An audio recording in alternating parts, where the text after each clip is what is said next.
Hola, ¿cómo estás? Es un gusto saludarte como siempre. En esta nueva oportunidad me doy la tarea de presentarte un nuevo video en la que vamos a hablar específicamente de cómo calcular un punto de inflexión en una determinada función a la hora de hacer su análisis completo. Para eso, en este video te voy a explicar un ejercicio, el cual te lo voy a presentar en estos momentos.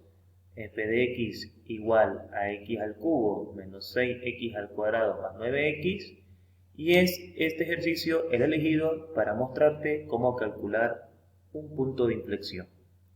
Entonces, sin mucho preámbulo, pasemos entonces a la explicación. Lo primero que debes hacer cuando te pidan calcular un punto de inflexión es una serie de pasos, la cual debes hacer en forma ordenada y sistemática.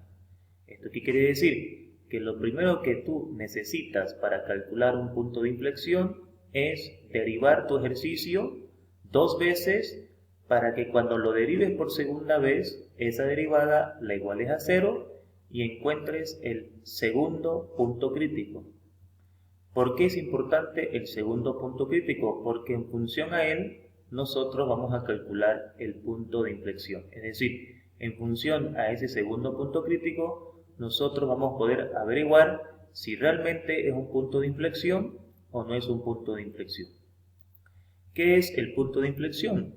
Es un punto en donde la gráfica va a cambiar su concavidad, es decir, de cóncava hacia arriba va a cambiar de cóncava hacia abajo o viceversa. Bien, veamos entonces. Nuestro primer paso es calcular la derivada, en este caso la primera, y luego la segunda derivada. Por lo tanto sabemos de que f de x es igual a y eso a su vez es igual a x al cubo menos 6x al cuadrado más 9x. Calculando la primera derivada de la función, me va a quedar derivada de x al cubo, 3x al cuadrado, este 3 va a multiplicar y pierde un grado, menos derivada de 6x al cuadrado va a ser 2 por 6, 12x, porque al bajar a multiplicar pierde un grado, y la derivada de una constante por la variable x es la constante, es decir, derivada de 9x es 9. Cuando usted obtenga la primera derivada, inmediatamente debe calcular la segunda derivada. Por lo tanto, si vuelvo a derivar mi ejercicio, tendremos el siguiente resultado. Derivada de 3x al cuadrado, 6x, porque 2 por 3 es 6, y va a bajar un grado.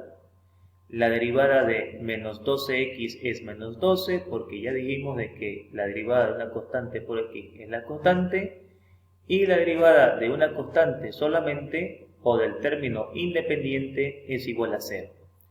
Por lo tanto, llegamos a la conclusión de que la derivada de 3x al cuadrado menos 12x más 9 es 6x menos 12. Hasta ahí hemos completado el primer paso para llegar al objetivo final, que es el punto de inflexión. Una vez que tengo la segunda derivada, entonces esta segunda derivada la igualo a 0 para determinar cuál es el segundo punto crítico. Recuerden de que un punto crítico es un valor que al ser evaluado en la variable x hace de que esta derivada sea 0. Dicho en otras palabras, un punto crítico es averiguar para qué valor de x la segunda derivada se haga 0. Estamos hablando del segundo punto crítico. Por lo tanto, 6x menos 12 es igual a 0. Este que está con menos va a pasar con más, y por lo tanto x es igual a 12 dividido entre 6 y x es igual a 2. Hemos llegado a una zona importante del ejercicio porque ya hemos determinado el segundo punto crítico, y es con este valor el que nos va a permitir averiguar si esta función efectivamente tiene un punto de inflexión o no tiene un punto de inflexión. Para eso, ¿qué vamos a hacer? Vamos a hacer una tabla en la que te voy a mostrar más o menos cómo se puede calcular el punto de inflexión. Entonces, ¿qué hacemos en esta tabla? En primer lugar, cuando usted encuentre su segundo punto crítico, usted tendrá que hacer un análisis de control. Es decir, tendrá que buscar puntos de control para poder averiguar qué pasa con esos puntos en la segunda derivada, y más que todo eso se hace para averiguar si existe un cambio de signo en esos resultados. ¿Qué quiere decir esto? Que como el punto crítico es x igual a 2, hacemos un estudio antes de él, es decir, x igual a 1, y hacemos un estudio después de él, es decir, x igual a 3. Entonces, con estos puntos de control, nosotros nos vamos a la segunda derivada y reemplazamos el valor de x correspondiente para ver más que todo el valor del signo que nos va a dar como resultado. Por lo tanto, tenemos que evaluar la segunda derivada cuando x vale 1 y tenemos que evaluar la segunda derivada cuando x vale 3. Por lo tanto, si yo reemplazo el valor de x por 1 en la segunda derivada y hacer cálculos correspondientes y pertinentes, llegaremos a la conclusión de que cuando x vale 1, la segunda derivada tendrá un valor numérico de menos 6.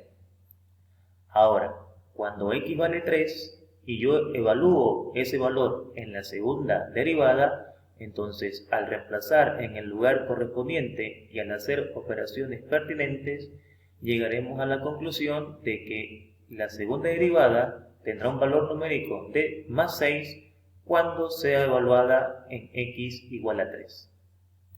¿Qué es lo que ha pasado acá? Nos ha salido un primer resultado con un signo negativo y un segundo resultado con un signo positivo. ¿Cómo nos damos cuenta matemáticamente de que va a haber un punto de inflexión? Un punto de inflexión va a existir, o te lo puedo explicar de esta manera. La matemática me va a dar señales de que existe un punto de inflexión cuando yo en mis puntos de control, antes de la raíz y después de la raíz, me refiero antes del segundo punto crítico y después del punto crítico, me arrojen signos intercalados. Traducido esto al español, vamos a darnos cuenta de que hay un punto de inflexión cuando los signos nos salgan de más a menos o de menos a más, es decir, haya una combinación de signos. Si los signos son iguales, esto significa de que no hay un cambio de concavidad en la gráfica y por lo tanto no habrá punto de inflexión. En este caso vemos que hay primero un resultado negativo y después un resultado positivo, y esto a mí ya me garantiza de que tengo un punto de inflexión. Una vez que yo ya tengo garantizado de que en este segundo punto crítico se genera un punto de inflexión, el siguiente paso es calcular ese punto de inflexión. Y para eso, ¿qué vamos a hacer?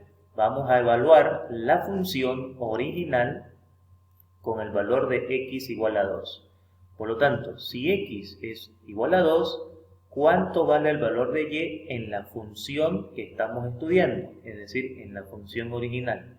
Por lo tanto, reemplazamos donde sea correspondiente el valor de x, hacemos operaciones pertinentes en la calculadora, por ejemplo, 2 al cubo 8, 2 al cuadrado 4 por 6, 24, 9 por 2, 18, reducimos términos semejantes y llegamos a la conclusión de que cuando x vale 2, y vale 2. ¿Qué acabamos de encontrar acá ahorita? El punto de inflexión.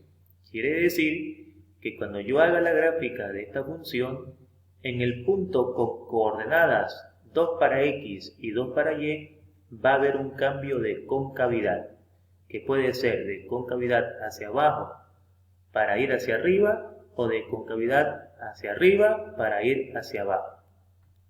Bien, veamos entonces esto plasmado en un gráfico. Lo que ves acá es el gráfico de la función que estamos analizando, y entonces, como puedes notar, cuando hacemos el gráfico y buscamos el punto 2,2, 2 para x y 2 para y, que está acá, notamos que efectivamente en ese lugar comienza a haber un cambio de concavidad. ¿Qué es lo que ha pasado acá? La gráfica primero es cóncava hacia abajo y luego en este punto 2,2 se convierte en cóncava hacia arriba. y entonces queda demostrado de que efectivamente la función tiene un punto de inflexión. Y de esta manera, damas y caballeros, es la forma que se debe proceder para calcular un punto de inflexión.